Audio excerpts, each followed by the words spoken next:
Hello दोस्तों, कैसे हैं आप लोग। चलिए एक नई वैकेंसी के बारे में आज यहाँ डिस्कस करते हैं, जो कि निकाला गया है cement corporation of India limited के द्वारा। ठीक है, अब चलिए अब इसके क्या क्या रिक्वायरमेंट है, क्या एलिजिबिलिटी है, क्या सैलरी रहेगा, कितने नंबर ऑफ वैकेंसी हैं आपके, कौन कौन से पोस्ट हैं। ठीक है, चलिए इसके बारे में यहाँ पर बात करते हैं।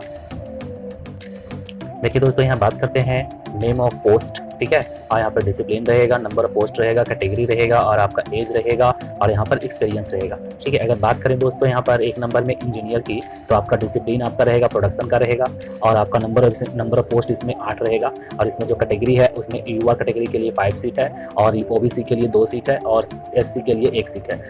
मैक्सिमम एज जो है ना 35 ईयर्स है और यहाँ पर आपका एक्सपीरियंस जो खोज रहा है, यहाँ पर 2 साल का एक्सपीरियंस इसमें खोज रहा है। और यहाँ पर देखिए एक और है इंजीनियर, जिसमें अगर बात करें इसमें तो आपका डिसिप्लिन होना चाहिए मैकेनिकल का। ठीक है, और आपका ये जो है नंबर ऑफ पोस्ट इसमें 6 है। ठीक है, और इसमें जो कैटेगरी में है अगर देखें तो यूआर में आपका 3 पोस्ट है, ओबीसी में 1 पोस्ट है, एसटी में 1 पोस्ट है और ईडब्ल्यूएस में 1 पोस्ट है। लिमिट जो दिया है इसमें 35 ईयर्स दिया है। इसमें भी एक्सपीरियंस जो हो रहा है वो 2 साल का एक्सपीरियंस हो रहा है। अगर बात करें दोस्तों इंजीनियर सिविल में, तो आपका नंबर ऑफ पोस्ट आपका 3 रहेगा। ठीक है, अब इसमें जो 1 पोस्ट रहेगा यूआर के लिए, 1 पोस्ट है ओबीसी के लिए और 1 पोस्ट है एससी के लिए। और इसमें जो एज जो रहेगा आपका 35 ईयर्स बिलो रहेगा। ठीक है, और इसमें जो क्वालिफिकेशन इसमें खोज रहा है वो 2 साल का खोज रहा है। अगर बात करें दोस्तों इंजीनियर माइनिंग में, ठीक है, जो है 4 रहेगा। अब यहाँ पे कैटेगरी की बात करें दोस्तों, तो यूआर कैटेगरी के लिए 1 पोस्ट रहेगा, ओबीसी के लिए 1 पोस्ट है, एससी के लिए 1 पोस्ट है, ईडब्ल्यूएस के लिए 1 पोस्ट है। यहाँ भी जो एज लिमिट जो दिया हुआ है वो आपका 35 ईयर्स दिया हुआ है। यहाँ भी 2 साल का एक्सपीरियंस इसमें खोज रहा है। अगर बात करें दोस्तों इंजीनियर में इंस्ट्रूमेंटेशन का, तो यहाँ नंबर ऑफ पोस्ट जो रहेगा 4 रहेगा और कैटेगरी जो 3 रहेगा और ओबीसी जो रहेगा 1 रहेगा। और इसमें जो आपका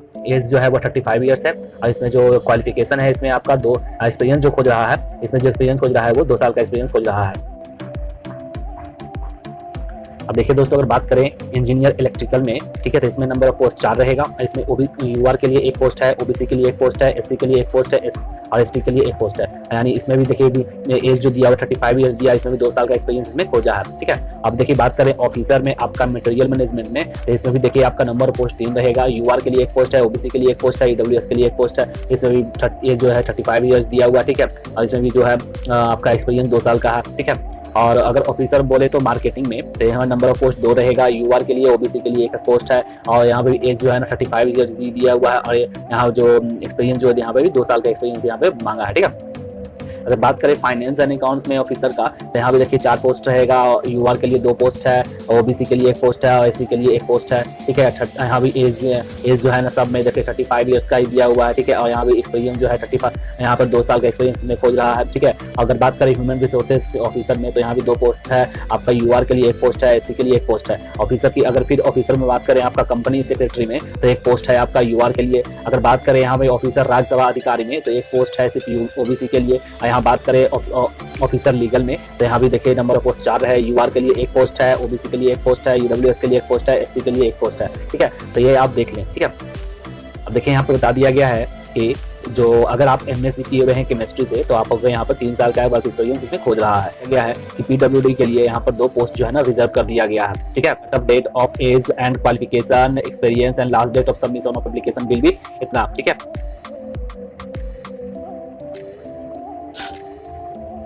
चलिए दोस्तों बात करते हैं essential qualification and experience required इसमें क्या क्या रहेगा। ठीक है, तो अगर बात करते हैं दोस्तों प्रोडक्शन में, ठीक है, तो यहाँ पे एसेंशियल क्वालिफिकेशन आपका फुल टाइम इंजीनियरिंग डिग्री होना चाहिए इन केमिकल इंजीनियरिंग में या फिर एमएससी केमिस्ट्री में। ठीक है, 2 साल का वर्क एक्सपीरियंस खोज रहा है। ठीक है, ऑपरेशन एंड प्रोडक्शन में and 3 years experience required for MSc chemistry in production and operation of cement. ठीक है, अगर आप एमएससी किए हुए हैं इसमें, तो आपका 3 साल का एक्सपीरियंस खोजेगा और इसमें अगर आप ये किए हुए हैं तो 2 साल का एक्सपीरियंस खोजेगा।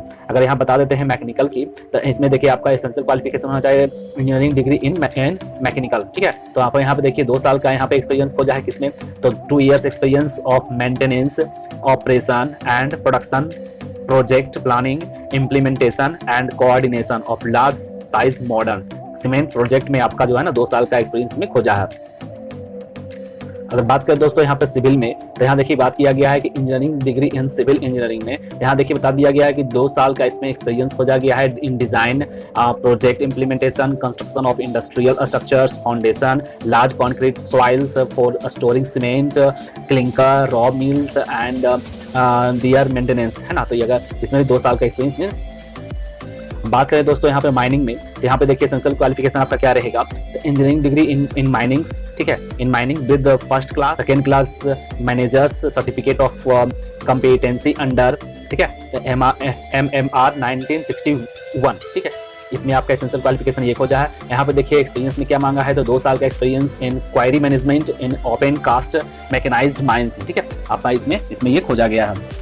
अगर बात करें दोस्तों इंस्ट्रूमेंटेशन में, तो यहाँ देखिए बता दिया गया है कि आपका engineering degree in electronics and instrumentation और फिर और इंस्ट्रूमेंटेशन, यानी ये आपका एसेंशियल क्वालिफिकेशन है इस पोस्ट को भरने के लिए, ठीक है। यहाँ पे देखिए 2 साल का इसमें एक्सपीरियंस खोज रहा है, 2 years experience in process instrumentation and computer, या फिर micro processor based process control system programming operation and trouble shooting automation of modern cement plant, आपका ये खोजा है, ठीक है।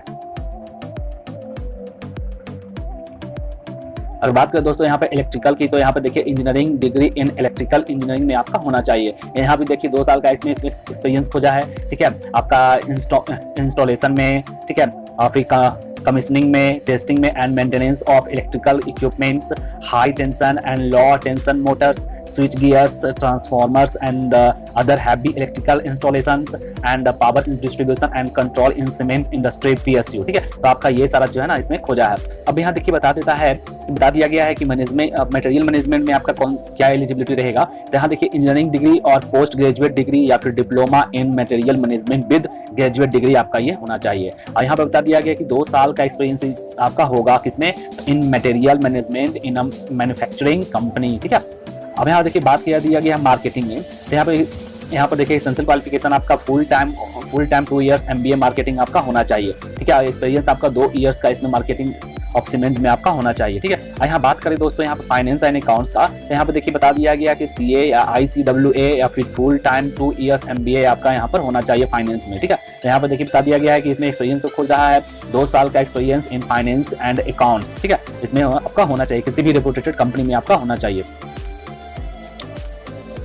यहाँ देखिए दोस्तों बात कर दिया गया है कि ह्यूमन रिसोर्सेज में, तो यहाँ पर फुल टाइम आपका 2 इयर्स का MBA या फिर PG डिग्री या फिर डिप्लोमा, फिर MSW इन HR या फिर पर्सनल मैनेजमेंट या फिर लेबर वेलफेयर IR में आपका होना चाहिए, ठीक है। यहाँ पर देखिए बता दिया गया है कि एक्सपीरियंस आपका खोज जाए तो 2 साल का experience in HR industrial relation welfare या फिर labour laws administration functions in a company of recruiter, ठीक है, यानी आपको ये इसमें आपका एक्सपीरियंस इसमें खोजा जा रहा है। यहाँ बात करें दोस्तों कंपनी सेक्रेटरी का, तो यहाँ पे देखिए बता रहा है members of the institute of company secretary of India में आपका ये एलिजिबिलिटी आपका होना चाहिए। यहाँ पे देखिए बता रहा है कि 2 इयर्स का एक्सपीरियंस आपका होना चाहिए किसमें, तो company secretariat function in a company, ठीक है, आपको किसी भी कंपनी में आपका ये होना चाहिए, ठीक है।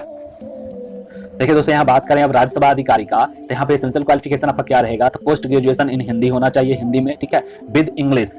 आपका हिंदी से पोस्ट ग्रेजुएशन तो होना चाहिए, लेकिन उसके इंग्लिश होना भी चाहिए एक सब्जेक्ट, ठीक है, as a subject of graduation level, ठीक है, और फिर post graduation in English with Hindi as a subject at graduation level, ठीक है। आपका ये दोनों कोई भी एक पोस्ट ग्रेजुएशन आपका होना चाहिए, ठीक है। अब यहाँ देखिए बात कर दिया गया है एक्सपीरियंस इसमें क्या खोजा गया है, तो 2 साल का इसमें एक्सपीरियंस खोजा गया है in translation from the Hindi to English and vice versa in a company of reputed, ठीक है। तो किसी भी कंपनी में, एक अच्छे कंपनी में आपका 2 साल का एक्सपीरियंस इसमें खोजा गया है। अब बता दिया गया है कि लीगल में, तो आपका देखिए एसेंशियल क्वालिफिकेशन क्या रहेगा, तो graduate with 3 years full time LLB degree, ठीक है, या फिर 5 इयर्स इंटीग्रेटेड LLB डिग्री आपका होना चाहिए। यहाँ पे एक्सपीरियंस देखिए क्या खोजा गया है, तो आपका 2 साल का experience in commercial and industrial laws, well conversant with produce of courts tribunals, फिर arbitral bench in reputed company, ठीक है, में आपका ये होना चाहिए, ठीक है। यहाँ देखिए बता दिया कि वैसे कैंडिडेट जो SC ST हैं वहाँ पर उनको 5 इयर्स का एज रिलैक्सेशन मिलेगा, और जो कैंडिडेट OBC वाले हैं उनको यहाँ पर 3 इयर्स का एज रिलैक्सेशन इनको यहाँ पर दिया जाएगा। यहाँ देखिए एक चीज और बता दिया गया है कि other things being equal, eligible candidate with additional relevant professional qualification and having added experience in the cement industry it is will be given preference. जो आप ये एक्सपीरियंस आपके पास है तो आपको यहाँ पर प्रेफरेंस दिया जाएगा, ठीक है। तो आप ये डॉक्यूमेंट, आपका जब डॉक्यूमेंट वेरिफिकेशन होगा तो उस समय आप ये जो है ना एक्सपीरियंस जो है वहाँ पर आपको शो करना है। एक चीज और बता दिया गया है कि देखिए आपको सारे पोस्ट के लिए यहाँ पर कंप्यूटर नॉलेज एसेंशियल कर दिया गया है, ठीक है। आपको तो कंप्यूटर नॉलेज है तो यहाँ पर आप यहाँ पर दे सकते हैं। बता दिया गया है कि यदि रिक्वायर्ड होगा तो आपको यहाँ पर रिटन टेस्ट या फिर ग्रुप डिस्कशन को यहाँ पर लिया जाएगा, ठीक है। अब देखिए यहाँ पर कैसे आप इस पोस्ट को अप्लाई कर सकते हैं। यहाँ बता दिया गया है कि आप इस वेबसाइट पर जाइए और वहाँ पर आप फॉर्म को फिल कीजिए। ठीक है, यहाँ पर देखिए आपका जो फोटो का आपका साइज मांगा है वो आपका 20 KB से 60 KB के बीच आपका रहना चाहिए। और यहाँ पर देखिए बता दिया है सिग्नेचर का साइज आपका रहना चाहिए 10 KB से आपका 20 KB के बीच आपको यहाँ पर रहना चाहिए। ठीक है, फिर यहाँ आपको यहाँ पर वैलिड पर्सनल ईमेल आईडी और फिर मोबाइल नंबर आपको यहाँ पर देना होगा। फिर वो आपके यहाँ पर रजिस्ट्रेशन का क्रिया को फॉलो करेंगे, उसके बाद सबमिशन ऑफ एप्लीकेशन का आप क्रिया को फॉलो करेंगे। ठीक है, आप यहाँ देखिए बता दिया गया है आपका कि अगर आप SC ST OBC PWD EWS ex serviceman अगर आप ये कैंडिडेट हैं तो यहाँ पर आपको जो है ना एक सर्टिफिकेट आपको यहाँ पर देना ही पड़ेगा। ठीक है, यहाँ बता दिया गया है कि आपका जो फोटो होगा, सिग्नेचर होगा, वो सारे को स्कैन करके आपको अपलोड यहाँ पर करना है। ठीक है, रजिस्ट्रेशन डेट है आपका शुरू होगा 1/6/2021 से शुरू हो गया है और यहाँ पर आपका चलेगा 30/6/2021 तक। ठीक है, तो आप इस बीच में आप इसको फॉर्म को भर लें।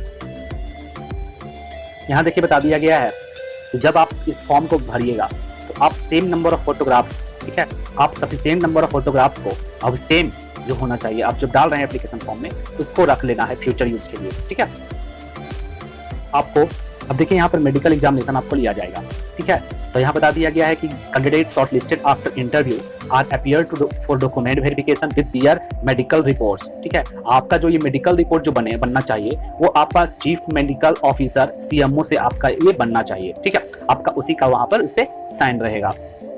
देखिए यहाँ बता दिया गया है एक चीज और, यहाँ पर देखिए बता दिया गया है कि आपका डॉक्यूमेंट वेरिफिकेशन तो होगा ही और यहाँ बता दिया गया है कि the selection process would just different facets of knowledge, skill and comprehensive aptitudes and physical fitness. ठीक है, आपको यहाँ पर सारी स्टेज को यहाँ पर आपको पास करना ही होगा। ठीक है, अदर बेनिफिट्स आपको क्या क्या मिलेगा।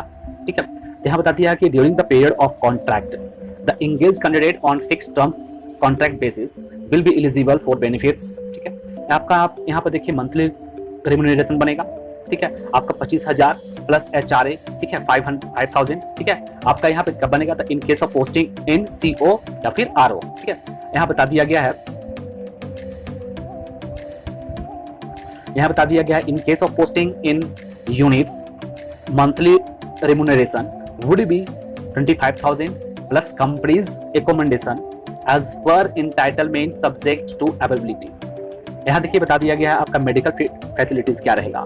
During the period of contract the selected candidates will receive medical facilities. ठीक है, यहाँ देखिए बता दिया गया लीव क्या रहेगा इज। ठीक है, 20 days पर ईयर आपका ये यहाँ पर लीव रहेगा।